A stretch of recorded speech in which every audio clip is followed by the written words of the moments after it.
I wanted to start the second hour. The Blazers kick off the second half of their season tonight. You're damn right they do. We get another team on a back-to-back who somehow lost last night. Yeah, they lost. Austin Reeves got ejected in that one. He did. Said the F-bomb too many times. Yeah, if I was Austin Reeves, I'd go talk to the media and I'd say, I love that Draymond gets to talk this way the whole game and doesn't get technicaled up, but I get 2 Ts in 2 seconds. Somebody should have cut him up like a highlight package of Draymond doing that, and then just he walks up to the podium after the game and just pulls out his phone and it was like, yeah, let's watch this together. Yeah. With the sound on into the microphone. He hasn't even gotten a technical yet, but I somehow was tossed in 45 seconds. LeBron and Luka lost to the Hornets. They've lost to the Jazz. Blow it up. It's not going to work. He's a fat ass, dude. He can't play. The Lakers probably. I mean, I'll be surprised tonight. I don't imagine Luka and LeBron will play. You think second of a back-to-back they sit him? Why would yeah. Who cares? They're in 5th place. They'll be fine. They're not going to gain any traction really tonight. They're not going to lose much tonight. These tickets have been going for like $150. Oh, they are absolutely my God, like crazy through the roof prices for this game. Not ideal in that spot, but I also don't blame the Lakers for not wanting to play their guys. No. One just sat out the All-Star game after he showed up to the All-Star game with an ankle injury and then was kicking a ball around pregame last night, and the other one is still trying to get his legs underneath him and was banged up before the trade and is trying to get back into basketball shape. So we'll see what Portland does to start the second half. They've already hit the over. Many would probably suggest to you that they're not going to try hard and they're going to try to lose all these games. I'll believe it when I actually see it because they've already, again, hit their over, and they're currently 9th at the bottom of the NBA league standings. Interesting article from our old friend Jason Quick of The Athletic. Yeah. He wrote a piece on Scoot Henderson, who quieted his mind and talked about how that's helped him a lot. And I want to read a quote because Scoot lives in downtown Portland. And so before every game, he tells Jason Quick that he just goes to the balcony of his apartment on the 22nd floor. He overlooks the city, and it calms him down. He says it's for anxiety, but I don't really have that. So I thought that was... He wears like a necklace that helps him calm down. It's like a mood necklace kind of thing? It like helps... it indicates... like when he's kind of feeling that rush, I guess, of anxiety. But again, he says he doesn't have anxiety. Okay. Kind of want to ask him if he knows what anxiety is. It sounds like you have a little bit of anxiety, and that's okay. I mean, it does. We all have a little bit of anxiety. He does. He also had an interesting quote. Give me a second here. I wanted to read it because I had to read it like 8 times. I'm like, wait, what? He said, what? And he was talking about how he thinks too much. Okay, here it is. Quote, "The thing I'm most proud about is me not thinking. I feel like I was thinking I wasn't thinking, but I was thinking so much to where I was thinking. You can't hide the fact you were thinking." End quote. You lost me at the third thinking. I'm going to read that again. Yeah, can you give me that one more time, please? "The thing I'm most proud about is me not thinking. Okay. I feel like I was thinking I wasn't thinking, but I was thinking so much to where I was thinking. You can't hide the fact you were thinking." That's a direct quote. I think I'm picking up what he's putting down. I think the second time around, it made a little more sense. He was thinking that I wasn't thinking, but then in thinking about not thinking, it made him think, and therefore he was thinking. He was thinking that he wasn't thinking, yes, but he actually was But he thinking. was actually thinking. And so he can't hide the fact that he was thinking Thinking. because he was thinking about not thinking, but he realized he was thinking. That made him think. Well, shoot. I was thinking about you guys thinking about me, and I knew you guys were thinking about me, and I was thinking about you thinking about me. So there you go. Weird. I kind of want to text Jason That quick is an all-time quote. and ask if he like replayed that back and was writing With that the down tape and going, recorder, like thinking. I'm thinking writing about. this right? Thinking, wait, hold on, rewind, play. No. Thinking about. But all jokes aside about the thinking quote, because, man, that's an all-timer. It is an interesting little dive into the mental side of his career and how truly awful rookie season went. He basically said, I thought I was ready, and then nothing was going right, and I didn't know what to do. And Yeah, it's a lot of pressure, man. 3rd overall pick. You're replacing the most beloved star in the history of the franchise. same position. You're the next Yep. guy. You're the next point guard. That's not an easy situation to walk into. You got a coach who may or may not be fired. You're on a bad basketball team with a guy in your way in the starting lineup who you're playing alongside who isn't a great fit next to you. A lot of it was weird. I heard a blurb the other day that the University of Miami made their entire quarterback future decision based on the second half performance of their quarterback Emory Williams in the bowl game. He did not play well enough in the bowl game, and they said, we're going to go spend $5 million or whatever it was on Carson Beck. I heard that, and I about drove off the road because I just thought, why would you operate like that? And I know this is going to sound kind of similar, which is why I brought that story up. How much of their future and their decision-making this summer hinges on a guy like him not thinking anymore and instead playing and playing well? How much it hinges on what he does in these next, what do they have? It's not a true second half. They call it the second half, but they've played more games in the first than they do second. How much just depends on what his performance is. Yeah, I mean, I asked the question yesterday. So his numbers, I won't use February because it was only like 6 games or whatever it was. Since December 21st, 27 games, he's averaging 13.7, 5.4, 1.3 steals. He's shooting 46.8% from the field and 41.5% from 3. Yeah, if you use the month of January, he's at almost 44% from 3 and almost 15 points per game. So the numbers are solid. I asked the question yesterday, and I'll ask it again. I don't know where people are at on this. It's not an easy one to answer. If you get that level of production, so that stat line that you just gave me since December whatever, that's what you get from Scoot Henderson the rest of the year. You end up with the 9th overall pick in the draft and the best player as a point guard. What do you do? Well, I mentioned that kid from BYU, and then BYU won by 34 against Kansas. They did. Igor Denham. Or Denham. Demon? Demon. Igor Demon? I think it's Demin. I hope it's Demon. If we draft him, I want him to be a demon. He's 6'8", 6'9", depending on the mocks you look. His listed position is guard/point guard.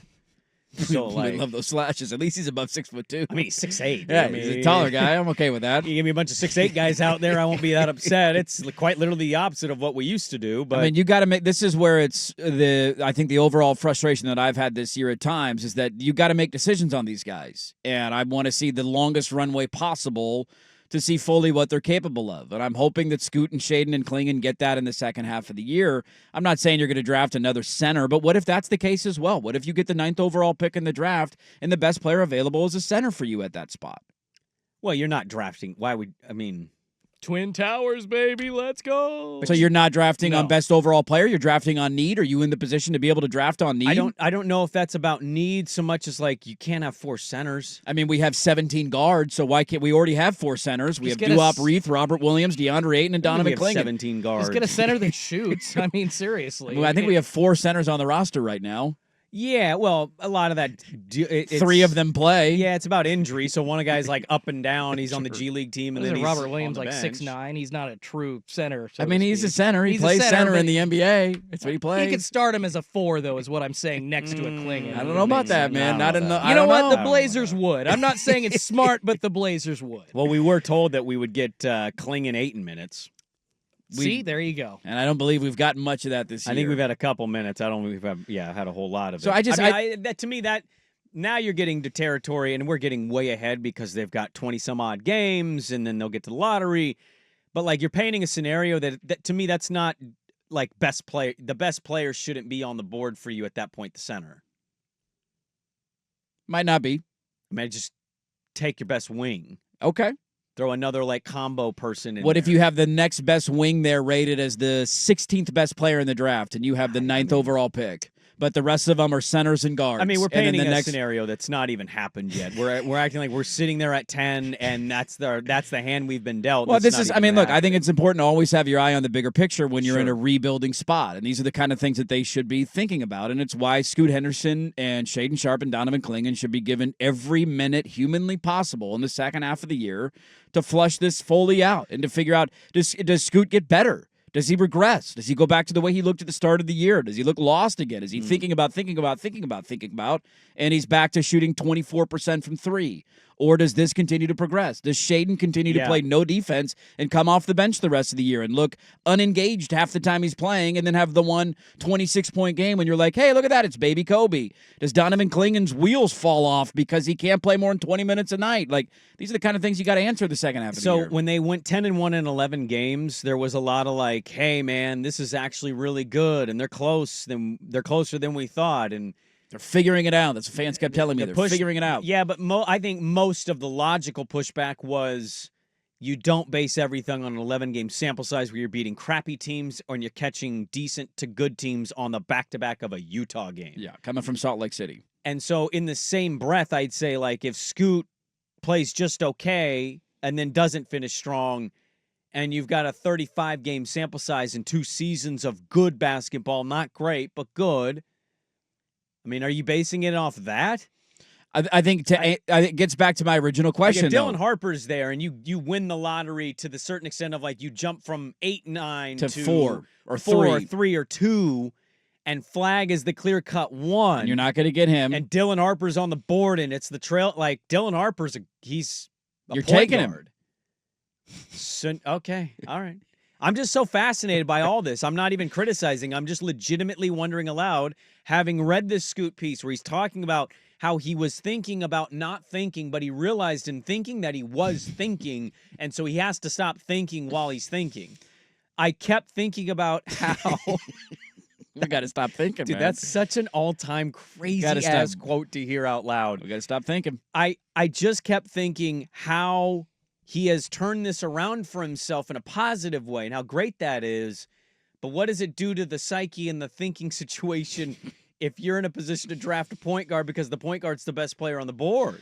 I think there's so much that's the bigger picture is massive, dude. It's massive. This is why I've been internally freaking out with my Blazer anxiety for large chunks of the year. You don't need to be freaking out. I want him to be good again. I want him to be relevant again, and I don't know if they're heading in the right direction or not. That's why I'm freaking out. I hope they are. I think they are. I think there's a balance with young players where you have to find the right blend of being patient but also not giving too much time. Does that make sense? Am I thinking about that statement too much? Like sometimes you rush to a conclusion on a guy. Kind of the opposite of what you just said. Those two things. Sometimes, there's a balance of like you're not going to trade Scoot Henderson after 1 year. Well, no. No, right? You're going to give him another year. So this is year 2. He's been playing good basketball for a month. Yeah. If it regresses back to what it looked like earlier in the season, and to your point that you just brought up, you have a stretch of 30 games in 2 years in which he looked like a starting NBA point guard. Mm-hmm. And you have the chance to draft a starting point guard in the draft. Who we don't even know if it's going to be great. We have no clue. But are you going to pass on that opportunity if your scouts tell you that he's the best player available at that spot?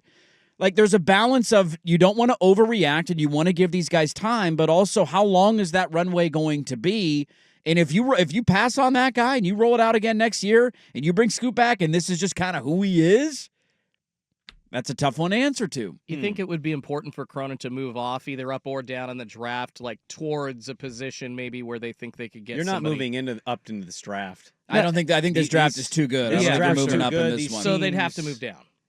If you why are came you into this moving down? position, well, because you don't want to throw Scoot off. If you're concerned that he's thinking too much about not Now thinking we're worried about his psyche. Now we can't draft a point guard. Then you can't. I love that we're moving down when we don't even know where we're at. This hasn't even happened yet. I'm getting way too ahead here. And frankly, Are we thinking about this too much? Is that what you're telling me? But this piece makes you think about the future, does it not? It does not. I'm always thinking about the future with this team, I get which it, is but- why I don't understand what they've done this year. But what Quick nailed in writing this piece and talking to Scoot is that Scoot himself is telling you, I'm learning and I'm growing. Yes.